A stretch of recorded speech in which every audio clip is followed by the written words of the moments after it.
ሰላም ጤና ይስጥልን እጅጉን የተወደዳችሁና የተከበራችሁ የአዲስ ስፖርት ቤተሰቦቻችን እንደምን አላችሁልን?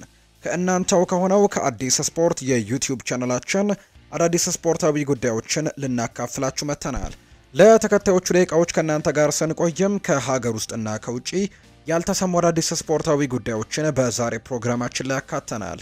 እናንተም ሀሳብ አስተያየቶቻችሁን ኮሜንት ቦክስ ላይ እያሰፈራችሁልን ከኛ ጋር እንድትቆዩ የተለመደ የአክብሮት ግብዣችን ነው።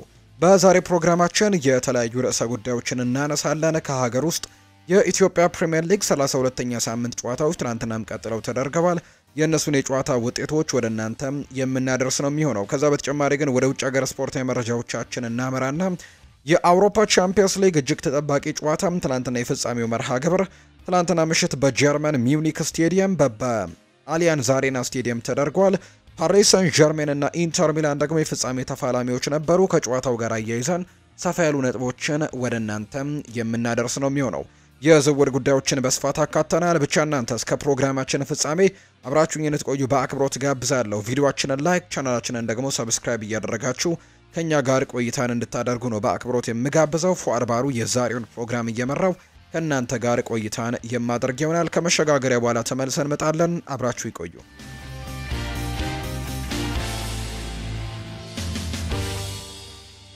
ከሀገር ውስጥ ጉዳዮቻችን የዛሬን ፕሮግራማችንን እንጀምር።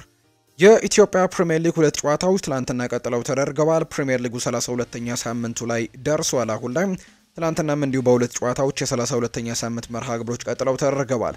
ቅድሚያ የተደረገው ጨዋታ ሐዋሳ ከተማን ከመቻል ጋር ያገናኘው ጨዋታ ነው። ሐዋሳው ከተማ ይህንን ጨዋታ ድል ማድረግ ችሏል። በኢትዮጵያ ፕሪሚየር ሊግ 32ኛ ሳምንት መርሃ ግብር ሐዋሳ ከተማ ከመቻል ጋር ያደረጉትን ጨዋታም 3-1 በሆነ ውጤት ነው ማሸነፍ የቻሉት። የሐዋሳ ከተማን የማሸነፊያ ግቦችም አሊ ሱሌይማን፣ ተባረክ ሄፋሞና አቤኔዘር ዮሐንስ ሲያስቆጥሩ ለመቻል ደግሞ ምን ይሉ ወንድሙ ከመረብ ጋር ኳስና መረብን ያገናኘ ተጫዋች ነው። የሐዋሳ ከተማው የፊት መስመር አጥቂ የሆነው አሊ ሱሌይማን በውድድር ዓመቱ 15ኛ የሊግ ግቡን በማስቆጠርም ኮከብ ግባግቢነቱን እየመራ የሚገኝ ተጫዋች ሆኗል። መቻል ያለፉትን 6 ጨዋታዎች ማሸነፍ አልቻሉም። ሐዋሳ ከተማ ያለፉትን 9 ጨዋታዎች ደግሞ አልተሸነፉም። መቻል 43 ነጥቦችን በመሰብሰብ 5ኛ ደረጃ ላይ ሲቀመጥ፣ በአንጻሩ ሐዋሳ ከተማ በ41 ነጥቦች 9ኛ ደረጃ ላይ የተቀመጠ ቡድን ያደርገዋል። ስሁል ሽረ ከሐዋሳ ከተማ፣ ሀዲያ ሆሳዕና ከመቻል ደግሞ በቀጣይ 33ኛ ሳምንት ላይ የሚያደርጉት መርሃ ግብር ነው። ሌላኛው ትላንትና ምሽት ላይ የተደረገው ጨዋታ ፋሲል ከነማን ከመቀሌ ሰባ እንደርታ ጋር ያገናኘው ጨዋታ ነው። ሁለቱ ቡድኖች ትላንትና ጨዋታቸውን ሳይሸናነፉ 1-1 በሆናቸው ውጤት ነው ያጠናቀቁት። የመቀሌ ሰባ እንደርታን ግብ ቦና አሊ ሲያስቆጠር፣ ኢዮብ ማቲያስ ደግሞ ፋሲል ከነማን አቻ ያደረገ ጎል ማስቆጠር ችሏል። ፋሲል ከነማ ያለፉትን 8 ጨዋታዎች ማሸነፍ አልቻሉም። በ5ቱ አቻ ሲለያዩ በቀሪዎቹ 3 ጨዋታዎች ደግሞ ተሸንፈዋል።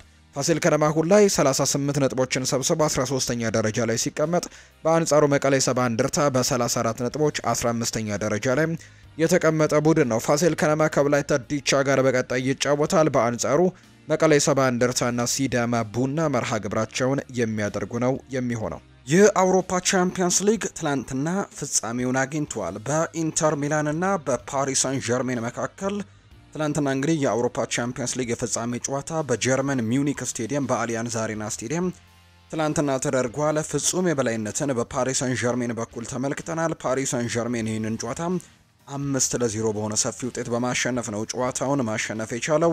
የመጀመሪያውንም የአውሮፓ ቻምፒየንስ ሊግ ዋንጫን እንዲሁ ማንሳት የቻለው ትናንትና እንግዲህ እጅግ አስገራሚ ምሽትን የተመለከትነው ፓሪስ ሰን ዠርሜኖች በጨዋታው ላይ ፍጹም የበላይ ነበሩ።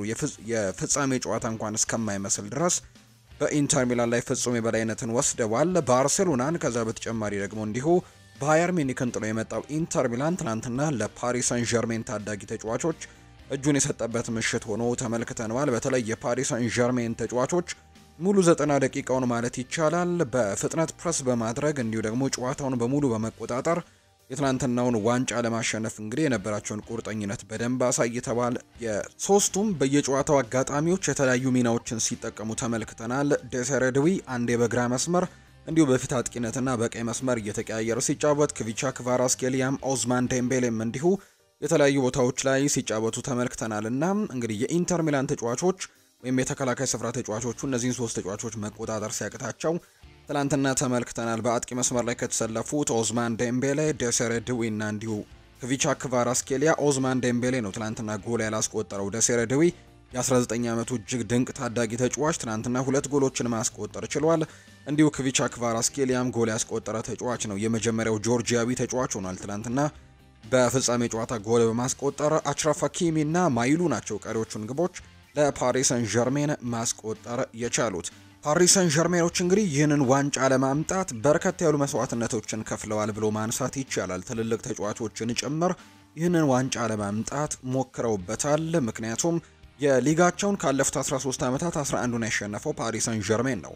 ነገር ግን በአውሮፓ ቻምፒየንስ ሊግ በ2019 አንድ የፍጻሜ ከመድረስ ውጪ ሌላ ትልቅ ታሪክ አልነበራቸውም እና ይህንን ዋንጫ የማምጣት እንግዲህ ሚሽኑ ነበራቸው። በተለይ እንግዲህ ናስር አልከላይፊ ይህንን ቡድን ከያዙት በኋላ የኳታር ባለሀብቶች እንግዲህ ይህንን ቡድን ከያዙት በኋላ ዋነኛው ዓላማቸው የአውሮፓ ቻምፒየንስ ሊግን ማሸነፍ ነው። በሊጋቸው ላይ ሻምፒየን መሆን ለአሰልጣኙ ምንም የሚያሰጠው ክሬዲት አልነበረም።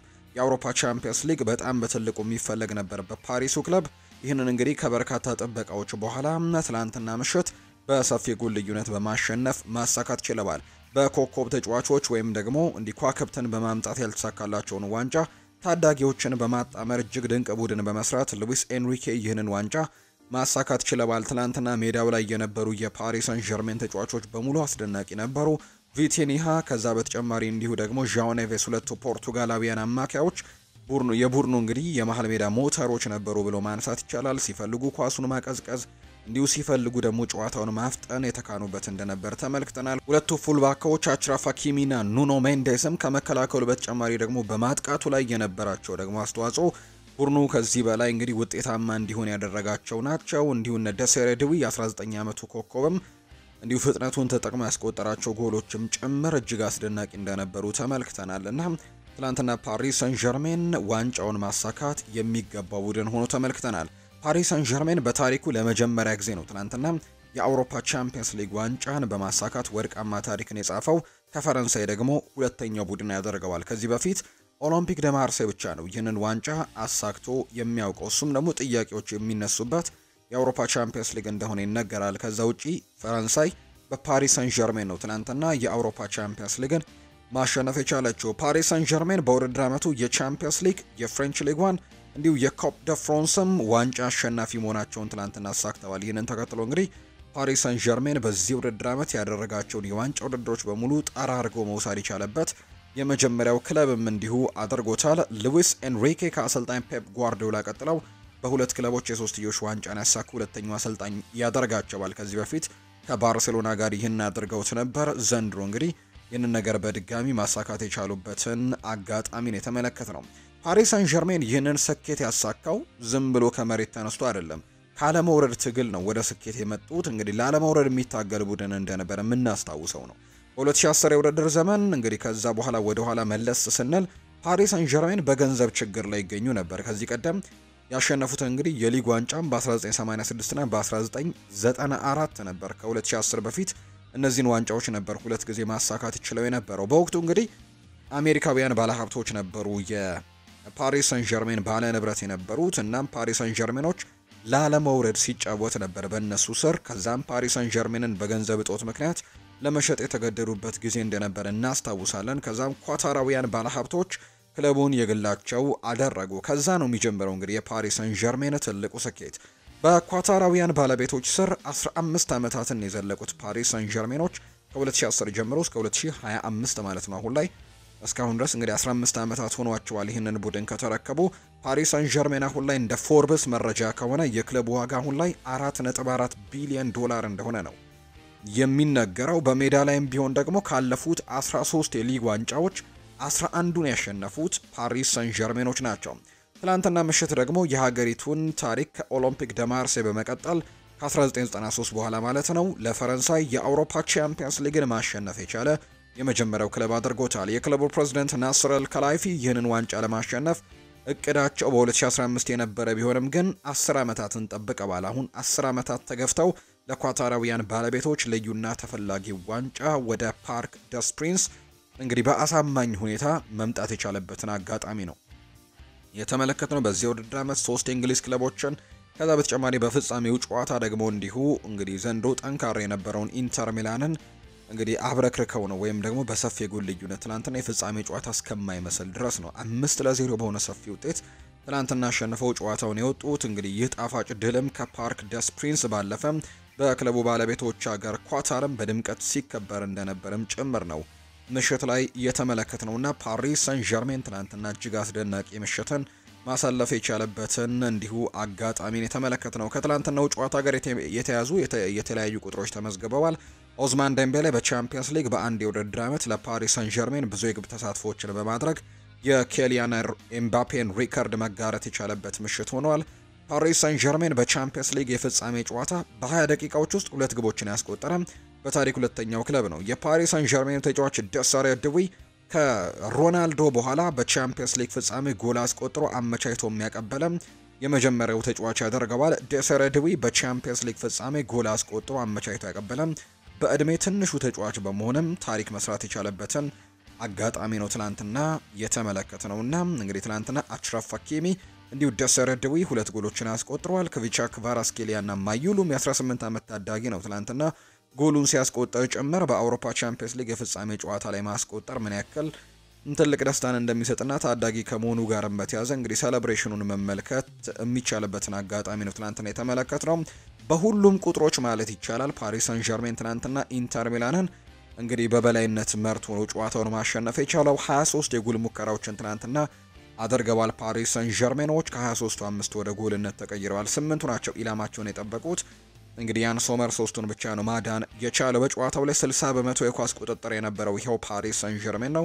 በሁሉም ሜዳ ክፍል ላይ በነበራቸው እንግዲህ ቁጥራዊ መረጃዎች ትላንትና ፓሪስ ሰን ዠርሜን የተሻሉ ተጫዋቾች እንደነበሩት በደንብ ያሳየበትን አጋጣሚ ተመልክተናልና ትናንትና ደሳሬ ድዊ ሜዳ ላይ 67 ደቂቃዎችን ነው ማሳለፍ የቻለው። ነገር ግን ይህ 19 ዓመት ታዳጊ እጅግ በጣም ጥሩ የወደፊት ጊዜያቶች እንደሚኖሩት እንግዲህ የሚያሳይ አይነት ፐርፎርማንስን ትላንትና አሳይቷል። በእርግጥ በዚህ የውድድር ዓመት እንግዲህ የጎልደን ቦይ ሽልማትን ለማሸነፍ ከታጩ ተጫዋቾች መካከል ግንባር ቀደሙ እንደሆነ ይታወቃልና ትላንትናም ይህንን ነገር በደንብ አስመስክሯል። ኦዝማን ዴምቤሌ ትላንትና ማሸነፍ ችሏልና ምናልባት ባሎን ዶርን ለማሸነፍ ትልቅ እድል እንዳለው ግምቶች እየወጡ ይገኛሉ። ብቻ ትላንትና ፓሪስ ሰን ዠርሜን እጅግ አስደናቂ ምሽትን ያሳለፈበት ጊዜ ነው የተመለከትነውና ለመጀመሪያ ጊዜ የፓሪሱ ቡድን የአውሮፓ ቻምፒየንስ ሊግን ማሸነፍ የቻለበትን አጋጣሚ ነው የተመለከትነው። ከጨዋታ በኋላ በርከት ያሉ ሰዎች የተለያዩ ሀሳቦቻቸውን ሰጥተዋል። ከነዚህ መካከል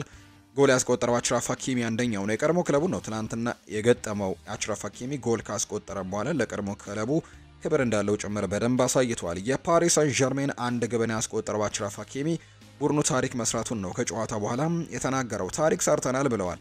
ያ እንግዲህ አችራፍ ሀኪሚ ስማችን በክለቡና በከተማው ታሪክም ማስቀመጥ ችለናል ሲልም ጭምር ነው እንዲሁ የተናገረው። አክሎም አሰልጣኝ ሉዊስ ኤንሪኬ ታሪክ መስራታቸውን በመግለጽ ከምንም ነገር በላይ ይገባዋል ሲልም ጭምር ነው እንዲሁ የተደመጠው። የአሰልጣኝ ሉዊስ ኤንሪኬ ሴት ልጅ እንግዲህ ትላንትና ታስባለች። ይሄ እንግዲህ የምታስታውሱት ታሪክ ይመስለኛል። 2019 አካባቢ በ9 ዓመቷ ህይወቷ እንዳለፈ የሚታወስ ነው። አሰልጣኝ ሉዊስ ኤንሪኬ ከፓሪስ ሰን ዠርሜን ደጋፊዎች ከአመታት በፊት በአጥንት ካንሰር ህመም ምክንያት ነበር እንግዲህ ላጧት ሴት ልጃቸው ትናንትና ማስታወሻ የቀረበላቸው። የሉዊስ ኤንሪኬ ልጅ እንግዲህ ዣና ትባላለች። በ9 ዓመቷ ነበር እንግዲህ ያለፈችው። እንግዲህ ለ5 ወራት ነበር ስትሰቃይ የነበረውና የባርሴሎና ህጻናት ሆስፒታልም ክትትል ሲደረግላት ነበር።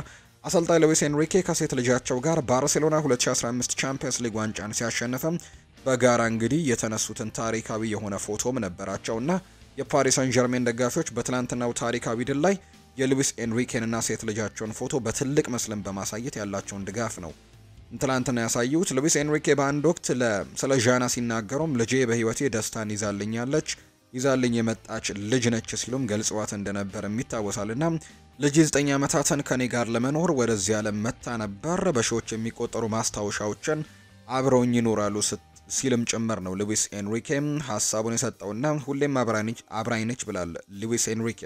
ስፔናዊው አሰልጣኝ ሉዊስ ኤንሪኬ ከድሉ በኋላ ሴት ልጃቸው ሁልጊዜም አብራቸው እንደምትሆን የገለጸው ሴት ልጄ በአካል እዚህ የለችም፣ ነገር ግን ሁልጊዜም ከኔ ጋር ነች። በዚህ ሰዓት ከኛ ጋር እየተደሰተች ነው ሲልም ነው ሉዊስ ኤንሪኬ የተናገረው። አሰልጣኝ ሉዊስ ኤንሪኬ በፍጻሜው ጨዋታ የልጃቸው ዣና ፋውንዴሽንን አርማ የያዘ ቲሸርትም ለብሰው እንደነበር ነው የታዩት። ሉዊስ ኤንሪኬ ልጃቸውን እንግዲህ ባጡበት ወቅትም ህመም ያጋጠማቸው ህጻናትን ለመርዳት በስሟ ፋውንዴሽን መክፈታቸውም እንዲሁ ጭምር የሚታወስ ነው። ሌላኛው ሉዊስ ኤንሪኬ ያነሱት ሀሳብ ኬሊያን ኤምባፔ እዚህ ቢሆን ተመኘው ሲሉ ነበር ሀሳባቸውን የሰጡት። የፓሪስ ሰን ዠርሜኑ አሰልጣኝ ሉዊስ ኤንሪኬ የቀድሞ ተጫዋቻቸው ኬሊያን ኤምባፔ እዚህ በኖረ ብለው መመኘታቸውን የገለጹት። ኬሊያን ኤምባፔ እዚህ ቢሆን ተመኘሁኝ፣ እሱ ምርጥ ተጫዋች ነው ሲሉ ሉዊስ ኤንሪኬ ተናግረዋል። አክለውም እሱን በቡድናችን ብናቆየው እንወድ ነበር፣ ነገር ግን የእሱ ውሳኔ የተለየ ነበር፣ ተቀብለነዋል ብለዋል። ኬሊያን ኤምባፔ በበኩሉ በኢንስታግራም ማህበራዊ ትስስር ገጹ ላይ ፓሪስ ሰን ዠርሜኖችን እንኳን ደስ አላችሁ በማለትም ጭምር መልእክቱን ትናንትና ማስተላለፉን ነው የተመለከትነው። ፓሪስ ሰን ዠርሜን እንግዲህ ትናንትና ለመጀመሪያ ጊዜም የአውሮፓ ቻምፒየንስ ሊግ ሻምፒዮን መሆን የቻለበትን አጋጣሚ ተመልክተናል። ከኢንተር ሚላን በላይ እንግዲህ ትላንትና ኢንተር ሚላኖች ለዋንጫው ሲጠበቁ ነበር፣ አሸንፈው ከመጧቸው ቡድኖች አንጻር ማለት ነው። ከጣሊያኑ ክለብ ኢንተር ሚላን በላይ በአውሮፓ ቻምፒየንስ ሊግ ዋንጫ ያገኙት ክለቦች 6 ነበሩ። ትላንትና ቢያሸንፉ 4ኛ ዋንጫቸውን ማሳካት የሚችሉበት እድሉ ነበራቸው። በተጨማሪም በቻምፒየንስ ሊጉ በርካታ ዋንጫዎችን በማሸነፍም እየመሩ የሚገኙት 6 ክለቦችንም ይቀላቀሉ ነበር። ፓሪስ ሰን ዠርሜን ማሸነፉን ተከትሎ እንግዲህ የአውሮፓ ቻምፒየንስ ሊግን ዋንጫ ያሸነፈ 24ኛው የአውሮፓ ክለብ መሆኑን አረጋግጧል። ሪያል ማድሪድ 15 ዋንጫዎችን በማሳካት ስኬታማው ቡድን ነው። ኤሲ ሚላን 7 አለው፣ ሚኒክ እና ሊቨርፑል 6፣ ባርሴሎና 5፣ አያክስ 4፣ ኢንተር ሚላን እና ማንቸስተር ዩናይትድ 3-3 አሸንፈዋል። ቤኔፊካ፣ ቸልሲ፣ ዩቬንቱስ፣ ኖቲንግሃም እና ደግሞ ፖርቶ 2-2 ያሳኩ ናቸው። ትናንትና ፓሪስ ሰን ዠርሜን ከነዚህ ቡድኖች ጋር ስሙን ማስደርደር የቻለበትን አጋጣሚ ተመልክተናል። ትናንትና እንግዲህ በሚዩኒክ አንድ ታሪክ በድጋሚ ተፈጥሯል። ትናንትና ምናልባት በምሽቱ የስፖርት የመረጃ ሰዓታችን ላይ ይህንን ታሪክ አንስተነው ነበር። በሙኒክ ከተማ የፍጻሜ ጨዋታ 5 ጊዜ ተደርጎ 5ቱም ቡድኖች ለመጀመሪያ ጊዜ ያሸነፉ ናቸው። ለምሳሌም እንግዲህ ከዚህ በፊት በ1979 የመጀመሪያው የፍጻሜ ጨዋታ በሚዩኒክ የተደረገው ነው። ኖቲንግሃም ፎረስት ለመጀመሪያ ጊዜ የአውሮፓ ቻምፒየንስ ሊግ ያሸነፈበት አመት እንደነበር እናስታውሳለን። ከዛም ኦሎምፒክ ደ ማርሴይ 1993 ላይ ለመጀመሪያ ጊዜ ሻምፒዮን ሲሆን እዚሁ ሚዩኒክ ላይ ነበር ከኤሲ ሚላን ጋር ጨዋታውን ያደረገው። ከዛ በተጨማሪ ቦሩሲያ ዶርትመንድ እንዲሁ 1997 ላይ የመጀመሪያውን ዋንጫ ያሳካው እዚሁ ሚዩኒክ ስቴዲየም ላይ ነው። ቸልሲ ለመጀመሪያ ጊዜ የአውሮፓ ቻምፒየንስ ሊግን ያሸነፈው 2012 ላይ ነው። እሱንም ደግሞ ሚዩኒክ ላይ በተዘጋጀ እንዲሁ ባየር ሚዩኒክን ባሸነፉበት ጨዋታ ነበር ይህንን ዋንጫ ያሳካው። ትላንትና እንግዲህ ፓሪስ ሰን ዠርሜን ይህንን ታሪክ በድጋሚ አስመስክሯል። በአሊያንዝ አሬና ወይም በጀርመን ሚዩኒክ ስቴዲየም በተደረገ የፍጻሜ ጨዋታ 5 ጊዜ ነው የተደረገው። 5ቱም ደግሞ ያሸነፉት ቡድኖች ለመጀመሪያ ጊዜ ቻምፒየንስ ሊግን ያሸነፉበት ምሽታቸው የሆነበት ቀንን ነው እንግዲህ ያሳለፉት። በሚዩኒክ እንግዲህ አዳዲስ ቡድኖች ሻምፒዮን የሚሆኑበት እንደሆነ ነው እየተገለጸ የሚገኘው። በዚያ ውድድር ዓመት እንግዲህ የተለያዩ አዳዲስ ቡድኖች ወይም ደግሞ ከረጅም ጊዜ በኋላ ዋንጫ ያመጡ ቡድኖች ያሸነፉበት ሆኗል። እንግዲህ በእርግጥ ፓሪስ ሰን ዠርሜን በሌሎች ውድድሮች ላይ ዋንጫ ያመጣል፣ ነገር ግን በአውሮፓ ቻምፒየንስ ሊግ ለመጀመሪያ ጊዜ ስኬትን ያመጣበት ሆኖ እንደተመዘገበለት የምናስታውሰው ጉዳይ ነውና ፓሪስ ሰን ዠርሜን ትናንትና እጅግ አስገራሚ ምሽትን ተመልክተዋል። ፍጹም የበላይ ነበሩ የትናንትናው ጨዋታ ላይ እና በጣም አስደናቂ ምሽትን ነው ትናንትና ማሳለፍ የቻሉት። እንግዲህ የፈረንሳይ ክለብ ፓሪስ ሰን ዠርሜን ስሙ ገናና ነው፣ ነገር ግን የአውሮፓ ቻምፒየንስ ሊግን ከትናንትና በፊት አሸንፎ አያውቅም ነበርና የትናንትናው ጨዋታ ይጠበቅ ነበር። ከዚህም ባሻገር የፈረንሳይ ሊግና ካፕ ደ ፍራንስ አሸናፊው ፓሪስ ሰን ዠርሜን የሶስትዮሽ ዋንጫን የሚያሳካ በታሪክ የመጀመሪያው የፈረንሳይ ክለብ አድርጎታል።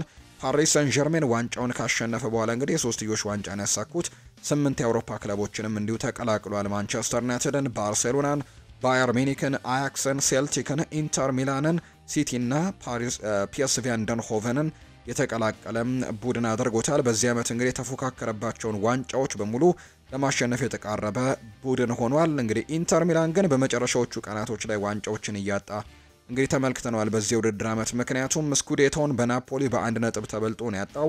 ከኮፓ ኢታሊያ ግማሽ ፍጻሜ የተሰናበቱ ትላንትና ደግሞ በአውሮፓ ቻምፒየንስ ሊግ የፍጻሜ ጨዋታ ያልተጠበቀ ሽንፈት ገጥሟቸው እንግዲህ ዋንጫውን ያጡበት አጋጣሚን ተመልክተናል። በአጠቃላይ በአውሮፓ ቻምፒየንስ ሊግ የ2024-25 የውድድር ዓመት ትናንትና ፍጻሜውን አግኝቷል። ፓሪስ ሰን ዠርሜን እንግዲህ 5-0 በሆነ ሰፊ ውጤት በማሸነፍ ኢንተር ሚላንን በማሸነፍ ሻምፒዮን መሆናቸውን አረጋግጠዋል። አችራፍ ሀኪሚ፣ ደሰረ ድዊ፣ ክቪቻ ክቫራስኬሊያ እና ማይሉ ግቦችን ያስቆጠሩ ናቸው። ድዊ ትናንትና 2 ግቦችን ነው ፈረንሳዊው የ19 ዓመት ኮከብ 2 ጎሎችን ነው ትናንትና ማስቆጠር የቻለው። የአውሮፓ ቻምፒየንስ ሊግን በዚህ መልኩ ነው ትናንትና ፍጻሜውን ያገኘው። ከአውሮፓ ቻምፒየንስ ሊግ የትላንትናው ጨዋታ ወጣን በልና ደግሞ እንግዲህ ትልልቆቹን የአውሮፓ ክለቦች የተመለከቱ እጅግ በርከት ያሉ የዝውውር ጉዳዮችን እየሰማን እንገኛለን። እነሱን መረጃዎች ወደ እናንተ እናድርስ። በገንዘቡ ምክንያት ጫና ገጥሞ ነበር ብሏል አንቶኒ። ብራዚላዊው የፊት መስመር ተጫዋች የሆነው አንቶኒ ወደ ማንቸስተር ዩናይትድ ያደረገውን ዝውውር ህልሜ እውን የሆነበት እንደነበር ገልጿል። አንቶኒ ሲናገርም ገንዘብ አላሳሰበኝም ነበር፣ አላማዬ በዚህ ትልቅ ክለብ ውስጥ መጫወት ነበር ሲልም ነው የተደመጠው። ለዝውውር በወጣው ገንዘብ ምክንያት አስቸጋሪ ሁኔታና ጫና ገጥሞ ነበር የሚለው አንቶኒ ትምህርት እንግዲህ ሆኖኛል ሲልም ጭምር ነው እንዲሁ አንቶኒ እየተናገረም የሚገኘው። አላማዬ ከማንቸስተር ዩናይትድ ጋር ዋንጫን ማሸነፍ ነው ሲልም ይናገራል። ኤሪክ ቴን ሃግ ምርጥ አሰልጣኝ ነው፣ በእኔ ትልቅ እምነት ነበረው፣ ሜዳ ላይና ከሜዳ ውጭም እንድሻሻል ብዙ ነገሮችን ረድቶኛል ሲልም ጭምር ነው እንዲሁ አንቶኒ እየተናገረ የሚገኘው። ትላንትና እንግዲህ ይፋዊ መግለጫንም እንዲሁ ሰጥቷል አንቶኒ። ምክንያቱም ከሪያል ቤቲስ ጋር ትላንትና እንግዲህ በይፋ መለየቱ የተረጋገጠበት ቀን እንደሆነ የሚታወስ ነውና ይህንን አስመልክቶ እንግዲህ የሪያል ቤቲስ ደጋፊዎችን በማመስገን ስንብቱን ማድረጉ ጭምር እየተገለጸ ይገኛል። ከሪያል ቤቲስ ጋር የነበረው የውሰት ውል እንግዲህ ትላንትና በይፋ ተጠናቋልና አሁን ወደ ክለቡ ወደ ማንቸስተር ዩናይትድ ይመለሳል ተብሎ ይጠበቃል። ነገር ግን ማንቸስተር ዩናይትዶች በክለቡ ያቆዩታል ተብሎ አይጠበቅም። ከሪያል ቤቲስ ጋር እንግዲህ በይፋ ተሰናብቷል። ዛሬ በህይወቴ ምርጡን ምዕራፍ ያሳለፍኩበት ቦታ ልሰናበት ነው። እናንተ በውስጤ ልዩ ቦታ አላችሁ፣ መቼም ቢሆን አረሳችሁም። ብዙ ጣውረዶችን አሳልፍ ያለው ብራዚል፣ ኔዘርላንድ፣ እንግሊዝና ስፔን። በዚህ ሁሉ ጊዜያት ብዙ ነገሮች ተለውጠዋል። አንዲት አጋጣሚ ብቻ ህይወቴን ከገነት ወደ ተገላቢጦች ቀይራብኛለች። ከዛ ጊዜ በኋላ ህይወቴ ጨልሟል። ራሴን መጠራጠርም ጀመርኩኝ። አቅሜ እየጠፋም ሄደ። ሁሉም ነገር ያለቀና ያበቃለት ሲመስለኝ፣ ነገር ግን ፈጣሪ ሪያል ቤቲስን የሚባል ስጦታን ሰጠኝ። ወደዚህ ከመጣው በኋላ ራሴን ከጠበቅኩት በላይ አግኝቼዋለሁ። ወደዚህ ስቴዲየም ስመጣ የተለየ ስሜት ተሰማኝ። እናም ትልቁ ህልሜ ተቀሰቀሰ። ወደ ቤቴ የመጣው ነበር የመሰለኝ። ራሴንና ችሎቴን መልሼ ያገኘሁት። ሳቄን መልሳችሁልኛል። በሙሉ ልቤ እግር ኳስን እየወደድኩኝ እንድጫወትም ስላደረጋችሁኝ አመሰግናለሁ። በእግር ኳስ ፍቅር እንድወድቅ ያደረጉኝ ሪያል ቤቲሶች ናቸው። አመሰግናለሁ፣ እወዳችኋለሁ፣ መቼም ማረሳችሁ፣ መልካሙን ሁሉ እመኝላችኋለሁ ሲል በእንባ የሪያል ቤቲስ ደጋፊዎችን መሰናበቱ ነው ዘገባው እየወጣ የሚገኘው። አሁን ላይ ወደ ማንቸስተር ዩናይትድ ይመለሳል ተብሎ ይታሰባል። ነገር ግን ማንቸስተር ዩናይትዶች ተጫዋቹን በቋሚነት ይለቁታል ተብሎ እንደሚጠበቅ ነው ዘገባዎች እያሰፈሩም የሚገኙት።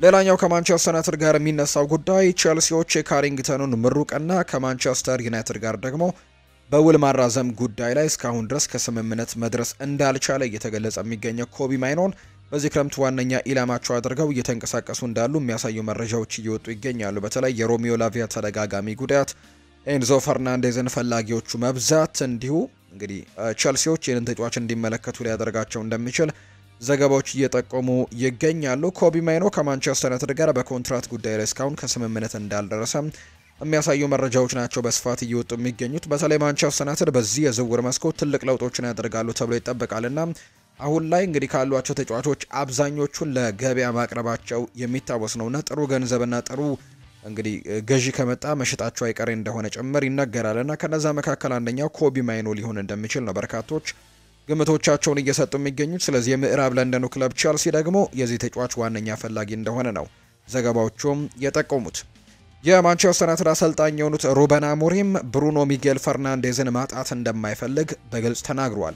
ነገር ግን ከሽያጩ የሚገኘው ገንዘብ ለቡድኑ መልሶ ግንባታ ግን ቢጠቀመው እንደ ጥሩ አማራጭም ይመለከቷል የሚል መረጃ ጭምር እየወጣ ይገኛል። ሩበን አሞሪም የብሩኖ የወደፊት ሁኔታ ለራሱ ለብሩኖ በመተው ውሳኔውን እየጠበቀ እንዳለ ነው የሚነገረው። ሰሞኑን እንግዲህ የተለያዩ ጥያቄዎች ለአሰልጣኙ ቀርቦለት እንደነበር ይታወሳል። ነገር ግን ብሩኖን የመሸጥ ምንም አይነት ፍላጎት እንደሌለው ይነገራል። አሁን ላይ በማንቸስተር ዩናይትድ ቤት ሁለት እንግዲህ ነገሮችን የፈጠረው ለብሩኖ የቀረበው ትልቅ ገንዘብ መሆኑ ነው። ተጫዋቹ እንግዲህ ወደ 31ኛ ዓመቱ እየሄደ ይገኛልና እንግዲህ በዚህ ዓመት በዚህ እድሜ ላይ ለሚገኝ ተጫዋች 100 ሚሊዮን ፓውንድ ማግኘት እጅግ አስገራሚ ክፍያ ሊሆን እንደሚችል በርካቶች ያምናሉ። ፖል ስኮልስ አንድ ሀሳቡን ሰጥቷል። ማንቸስተር ዩናይትዶች እርግጥ ነው ብሩኖ ፈርናንዴዝ በዚህ ውድድር ዓመት ባይኖር ኖሮ ላለመውረድ ይታገሉ ነበር ወይም ደግሞ ወራጅ ቀጠና ውስጥ የሚሆኑ ነበር። ብሩኖ ፈርናንዴዝ ባለፉት እንግዲህ ዓመታት ለማንቸስተር ዩናይትድ የሰራው ስራ የማይታመን ነው። ድንቅ ተጫዋች መሆኑንም በደንብ አስመስክሯል። ነገር ግን አሁን ላይ ለዚህ ተጫዋች 100 ሚሊዮን ፓውንድ መቅረቡን ስትመለከቱ ግን ላለመሸጥ ምንም አይነት ዋስትና የላችሁም የሚል አይነት ሀሳብን ጭምር ነው ፖል ስኮልስ ሲሰጥ የነበረውና ለዚህ ተጫዋች የቀረበው ገንዘብ በርካቶችን እንግዲህ እያማለለ እንደሚገለጥ በተለይ ለማንቸስተር አመራሮች የሚያማልል ገንዘብ እንደቀረበ ጭምር ነው እየተገለጸ የሚገኘውና ምናልባት እንግዲህ ማንቸስተር ዩናይትዶች ሊሸጡት እንደሚችሉ የሚያሳዩ መረጃዎች ይወጣሉ። ሩበን አሞሪምም ቢሆን በቡድን ውስጥ እንግዲህ ብሩኖ ፈርናንዴዝ ቢኖር እንደሚፈልግ ተናግሯል። ነገር ግን ገንዘቡ ለትልቅ መልሶ ግንባታ ሊያውለው እንደሚችልም ጭምር ነው ዘገባዎቹ እያሳዩ የሚገኙት። የሳዑዲ አረቢያው ክለብ አልሂላል ፖርቱጋላዊውን የመሃል ሜዳ ፈርጥ እንግዲህ የሚፈልገውን ዳጎስ ያለ ክፍያ ለመክፈል ፍቃዳቸውን መስጠታቸው ይታወቃልና ሂላሎች ፖርቱጋላዊውን አማካይ በፍጥነት መልሱን እንግዲህ ያሳውቀናል ብለው ጠብቀዋል። ነገር ግን ብሩኖ ፈርናንዴዝ እስካሁን ድረስ መልሱን አላሳወቃቸውም። ብሩኖ ወደ አልሂላል ለመሄድ ክፍት መሆኑን የሚያሳዩ ምልክቶችን እያሳየ ነው። ነገር ግን በግልጽ እስካሁን ድረስ እንደሚሄድና እንደማይሄድ ግን ያሳወቀው ነገር የለም። አልሂላሎች በዚህ ነገር ተበሳጭተዋል። ብሩኖ ፈርናንዴዝ በአፋጣኝ መልሱን እንዲያሳውቃቸው ነው የሚፈልጉት። ብሩኖ እስካሁን ድረስ ለሳዑዲ አረቢያው ክለብ ምንም አይነት መደበኛ መልሶችን ግን እንዳልሰጠ ጭምር ነው ዘገባው እየጠቆመ የሚገኘው። የዓለም ክለቦች ዋንጫ ሊደረግ እንግዲህ አሁን ላይ ከሁለት ሳምንት ያልበለጠ ጊዜ ቀርተውታልና የሳዑዲ አረቢያው ክለብ አልሂላልም በዓለም ክለቦች ዋንጫ ውድድር ላይ ተሳታፊ የሆነ ክለብ ወይም ደግሞ ተሳታፊ የሚሆን ክለብን እንግዲህ በደንብ ጥሩ ቡድንን እንግዲህ እየፈለጉ ይገኛሉ እና አልሂላሎች በጁን ወር ላይ እንግዲህ የመጀመሪያ ቀናቶች ላይ አዲስ አሰልጣኝ የመሾም ፍላጎት አላቸው። እስከ ጁን 10 ድረስ ለአዲሱ አሰልጣኛቸው በዓለም ክለቦች ዋንጫ ላይ ሩቅ ደረጃን ለመጓዝ እንዲያስችለው ትልቅ ተጫዋቾችን ወደ ቡድናቸው መጨመር ይፈልጋሉ። ከነዛ መካከል ደግሞ ብሩኖ ሚጌል ፈርናንዴስ አንደኛው እንደሆነ የሚያሳዩ መረጃዎች ናቸው እየወጡ የሚገኙት። አርሰናልን የተመለከቱ መረጃዎችን ደግሞ እናንሳ። በአርሰናልና በአረብ ለብዚሽ መካከል የሚደረገው ድርድር አሁንም ቀጥሏል። ለአሁኑ እንግዲህ በቤንጃሚን ሼስኮና በአርሰናል መካከል የተደረገ የቃልም ሆነ የግል ስምምነት የለም የሚሉ መረጃዎች ናቸው እየወጡ የሚገኙት። ነገር ግን ቪክተር ዮከርሽ ወደ አርሰናል ለመዘዋወር ስለፈለገ በቃል ደረጃ ከስምምነት እንደደረሰ የሚያሳዩ መረጃዎች አሉ። ስለዚህ በዚህ የዝውውር መስኮት ላይ የሚወጡ ነገሮችን በጥንቃቄ መታየት እንዳለባቸው ነው ዘገባዎች እየጠቆሙ የሚገኙት። ትልልቅ እንግዲህ ኮከብ የሚባሉ አጥቂዎች አሁን በተለያዩ ክለቦች እየተፈለጉ የሚገኙ ተጫዋቾች እንደሆኑ ነው ዘገባዎች እያሳዩም የሚገኙት። ቤንጃሚን ሼስኮ ለአርሰናል እንግዲህ በርከት ያሉ ጥቅሞችን ይሰጣል ተብሎ እንደሚታሰብ ነው የሚነገረው። እንግዲህ ከተጫዋቹ እንግዲህ በርካቶች የተለያዩ ነገሮችን ያገኛሉ ተብሎ እንደሚታሰብ በርካቶች ይጠቁማሉ። አንደኛው የአጨራረስ ብቃቱ ነው። ይሄ ዋነኛው ጉዳይ እንደሆነ በርካቶች ያምናሉ። ቤንጃሚን ሼስኮ እንግዲህ ሹቶች አብዛኛውን ኢላማቸውን የጠበቁ እንደሆኑ ይነገርላቸዋል። እንዲሁም ደግሞ ቀጥተኞች ናቸው። ቤንጃሚን ሼስኮ ከሌሎች አጥቂዎች ከሃላንድ ከሳላህና ከሌሎችም ተጫዋቾች እንግዲህ የተሻሉ እድሎችን የመጠቀም እድል እንዳለው በርካታ የሚያሳዩ ቁጥሮች እየወጡ ይገኛሉ። ቤንጃሚን ሼስኮ ወደ አርሰናል ሲመጣ እንግዲህ ይህንን የተጠቀሰውን ነገር እንግዲህ ያሳካላቸዋል ተብሎ ይታሰባል። ወይም ደግሞ ለአርሰናል ይህንን ነገር በደንብ ይሰጣቸዋል ተብሎ እንደሚታሰብ ነው የሚታመነው። አርሰናል ደግሞ ባለፉት ዓመታት እንግዲህ የሚፈልገው አይነት ጉዳይ ነው ተብሎ ይታሰባል። ምክንያቱም በ9 ቁጥር አጥቂ ቦታ ላይ የተለያዩ ነገሮች ሲነሱ እናስታውሳለን። ካይ ሃቨርትስን በተጠቀሙበት ጊዜ በርከት ያሉ የግብ ዕድሎችን እንደሚያመክን በርካቶች ያምናሉና አሁን ያንን ነገር እንደሚሰጣቸው ይታመናል። ምናልባት ቤንጃሚን ሼስኮን ማስፈረም ከቻሉ ሌላኛው ከኳስ ውጭ ያለው እንቅስቃሴ እንደሆነ ይነገራል። ቤንጃሚን ሼስኮ እንግዲህ ሲጫወት የሚጫወትበት ሳጥን ውስጥ ብቻ ሆኖ የሚቀመጥ አይነት ተጫዋች ወይም ደግሞ የሚቆም አይነት ተጫዋች አይደለም። ወደ መስመርም እየወጣ ተጫዋቾችን በማገዝ ይታወቃል። ሁለቱን ተከላካዮችም ይዞ እስከ መሃል ሜዳ ድረስም የመምጣት እንግዲህ ብልጠት እንዳለውን በርካቶች ያነሳሉ። ይሄ ደግሞ ምናልባት እሱ እንኳን መጠቀም ባይችል ለሌሎች ተጫዋቾች ደግሞ የተሻለ እድሎችን እንዲፈጥሩ ማድረግ ይችላል። እንግዲህ ወደ አርሰናል ከመጣ ለነሳካ፣ ኦዴጋርድ እና ማርቲኔሊ ሰፊ ስፔሶችንም እንዲፈጥሩ የሚያስችል አይነት አቋሞች እንዳሉትም ጭምር ነው የሚያሳየው። ቤንጃሚን ሼስኮ በአረብ ለብዚሽ ቤት ከሳጥን ውጪ እንግዲህ በጣም ሹቶቹ በጣም ኃይለኞች እንደሆኑ መመልከት ይቻላል። የተጫዋች እንግዲህ ተገማች እንዳይሆን የሚያደርገዋል። በአንድ መንገድ ብቻ ጎሎችን የሚያስቆጥር አይነት ተጫዋች አይደለም። በጭንቅላት ኳስን ማስቆጠር ይችላል። ቦክስ ውስጥ በጣም ስል ነው። ከዛ በተጨማሪ ከቦክስ ውጪም ደግሞ ኳሶችን ሹት አድርጎ ማስቆጠር የሚችል አይነት ተጫዋች ነውና የተለያዩ አድቫንቴጆችን ይሰጣቸዋል ተብሎ ይታሰባል። ሌላኛው የቤንጃሚን ሼስኮ ቁመቱ 1.95 ነው እና ይሄ ደግሞ በጣም ጥቅመት እንደሚጠቅም ጭምር ነው በርካቶችም ያምኑትና ረጅም ተጫዋች ነው። በዛ ላይ ደግሞ የመዝለል ችሎታውም ከፍተኛ ነው። እግር ኳሱን የማሸነፍ ደግሞ አንዳንዴ ጥቅጥቅ ብሎ ለሚከላከሉ ቡድኖች ደግሞ የተለያዩ አይነት ሜተዶችን መጠቀም ጎሎችን ለማስቆጠር አስፈላጊ ነውና ክሮስ የሚደረጉ ኳሶችን በመጠቀሙ ረገድም ቤንጃሚን ሼስኮ ትልቅ ተጠቃሚ ሊያደርጋቸው እንደሚችል ጭምር ይታመናል። ኤልቪስ እንግዲህ ይናገራል። የቤንጃሚን ሼስኮ ወኪል ነው። ስለ ቤንጃሚን ሼስኮ ብቃት ነው ይህንን የተናገረው። በዓለም ላይ ካሉ ምርጥ ተሰጥኦ ካላቸው በሱ እድሜ ላይ ካሉ ተጫዋቾች ባለ ምርጥ ተሰጥኦ ተጫዋች አንዱ እንደሆነ አስባለሁ ሲል ይናገራል። ቤንጃሚን ሼስኮ የተሟላ የአጥቂ መስመር ተጫዋች ነው። ጎል ፊት ለፊትም አይሽኮረመምም ሲልም ጭምር ነው እንደ የተናገረው።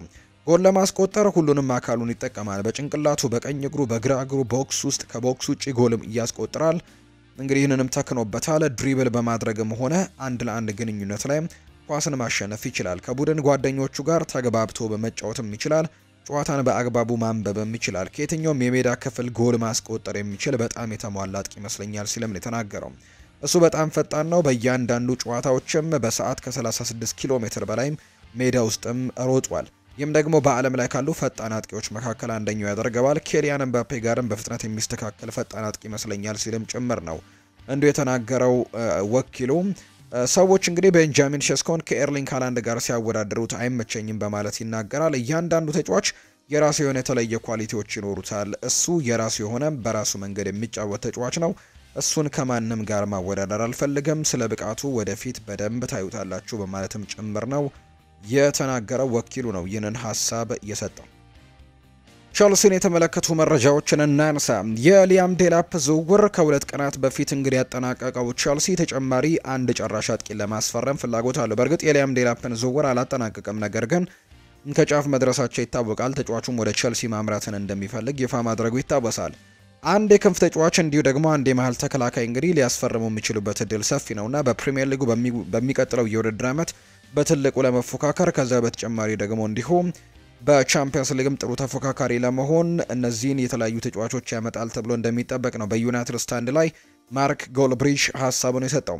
አሁን ላይ ወደ 15 ክለቦች የቪክተር ዮከርሽ ፈላጊዎች ሲሆኑ እሱን ለማሳመን በጣም አስቸጋሪ ይሆናል ተብሏል። ምክንያቱም ከ15 ክለቦች ጋር ነው ውድድር የሚደረገው። ቸልሲ፣ አርሰናል፣ ሊቨርፑል፣ ማንቸስተር ዩናይትድ፣ ባርሴሎና፣ ፒኤስጂ፣ ሪያል ማድሪድ፣ ዩቬንቱስ ሌሎችም የልጁ ፈላጊዎች እንደሆኑ ነው የተለያዩ መረጃዎች የሚወጡት። በጃክሰን እና በሊያም ዴላፕ ብቻ ደግሞ ወደ ዓለም ክለቦች ዋንጫ መሄድ ቸልሲዎችን ሊያስተማምን እንዳልቻለ ይነገራልና ቸልሲዎች ምናልባት ዮከርሽን አሊያም ደግሞ በሊቨርፑል በጣም የሚፈለገውን ሁጎ ኤኬቴኬን በቅርቡ እንግዲህ ንግግር ይጀምራሉ ተብሎ እንደሚጠበቅ መረጃዎች እየወጡ ነው።